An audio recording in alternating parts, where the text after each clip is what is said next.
have a special guest. Did you notice? I noticed the button he's got on, too, the former president. President Jimmy Carter joins us. Welcome. Good to be with y'all. Thank you.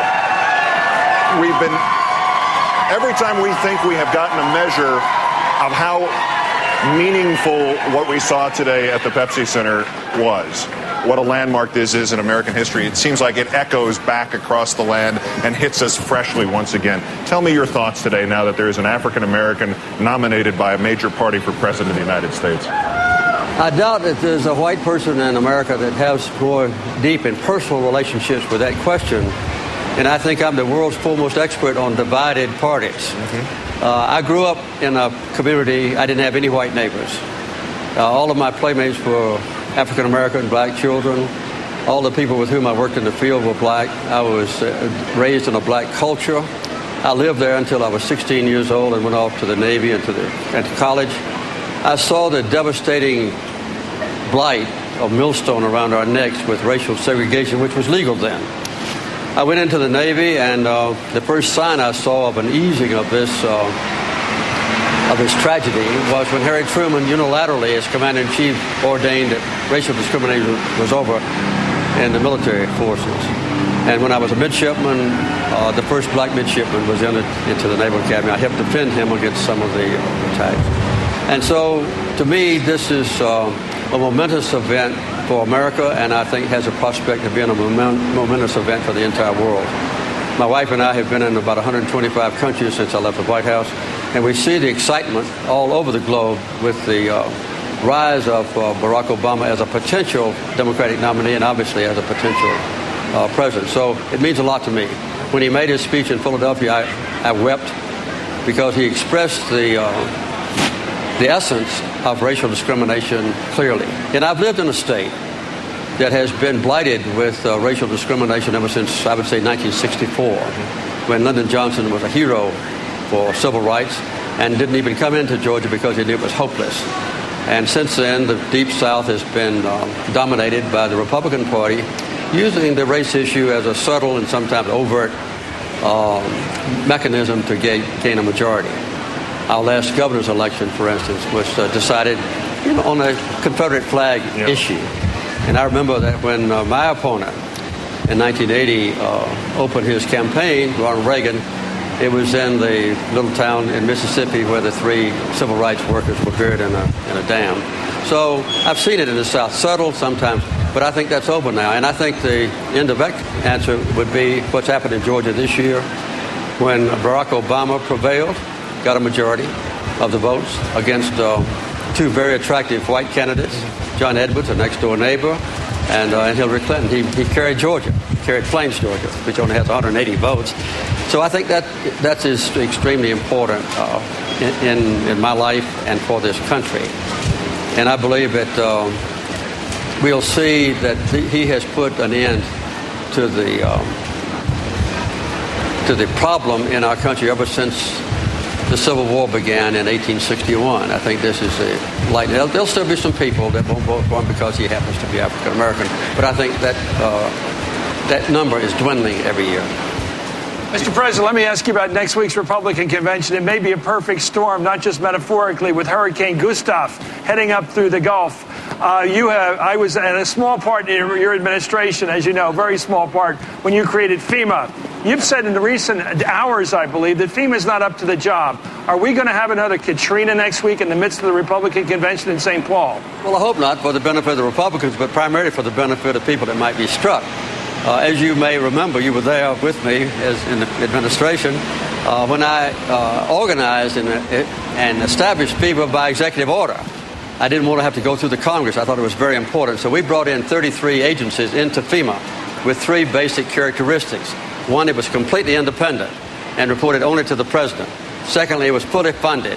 And third, it was headed by a professional in the dealing with national catastrophes. Well, all 3 of those things were abolished before Katrina struck. It was buried deep within Homeland Security, remotely from the White House. It was not adequately funded, and it was headed by Brownie, who was congratulated on doing a wonderful job by President Bush. So all of those things were wiped out. I believe now, though, that since the catastrophe in in the Katrina area, that FEMA has reconstituted itself, at least with professional guidance. So I believe that next time, if a disaster hits, that FEMA will be much better qualified.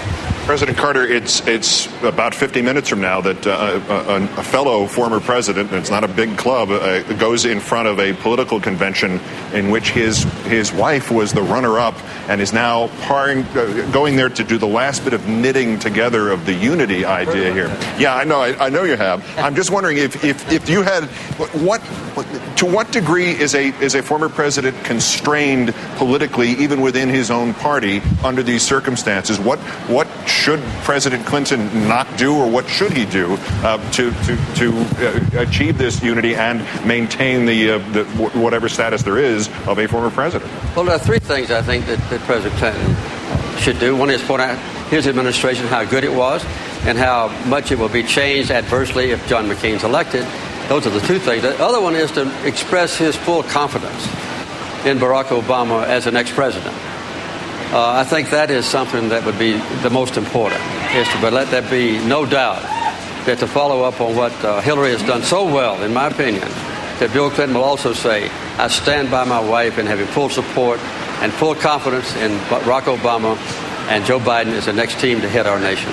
There is some early reporting on those who have seen President Clinton's speech that he may, in fact, turn around what we heard in the primary season and make some sort of statement that at least means, if not these exact words, that he will be ready to go on day one.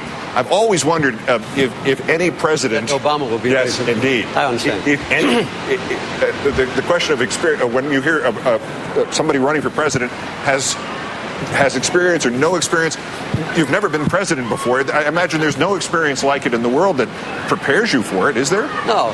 I think, if I'm not mistaken, that John Kennedy is the last president elected in 1960 that came directly out of the Congress. Mm-hmm. And, of course, Lyndon Johnson was a former congressman and others, but he was vice president first. So Obama has much more experience in foreign affairs from a national level than I did, or obviously George Bush did, or Clinton did when he was elected. And I think that, in fact, he's been in Washington. He served on the Armed Services Committee, working side by side with Joe Biden. Gives him a great insight into global affairs from the perspective of the federal government, much more than most presidents have had in the recent 50 years. So I think that's a very weak argument against Obama. If there were some that doubted that, since he's only been there a short time, to have Joe Biden at his side now, having spent 35 years there in the Senate as head of the Foreign Relations Committee, a lot of that time, I think is a very good assuagement of any concern that might be existing. One more question. When you look at this, you've been through a few presidential elections. Do you think this looks good for the Democrats? I mean, give me a tough reading on November right now. Is the race factor going to stop him from making it? Is he going to overcome it? When you look at old cities in the North, not just in the South, is it doable right now? Well, this is my 10th convention. My first one was as a novice governor. I made the nominating speech for Scoop Jackson in Miami in 72. And then I went through, obviously, 76 and 80. And I've seen parties divided. I was elected perhaps because the Republicans were divided in 1976 when Ronald Reagan challenged Gerald Ford, the incumbent president, and never did yield. And they went through the convention with a horrible split.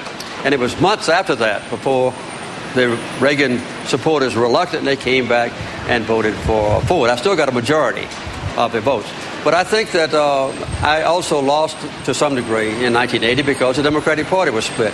I think that by the end of the convention tomorrow night, we will have a completely united party. And I think that will overcome any sort of detriment that might accrue from the fact that a vestige of racism still exists in America, and a vestige of racism exists in almost every country in the world. But I think we've proven already that the termination of racial discrimination or racism is basically over in this country, and I think we'll prove that in November.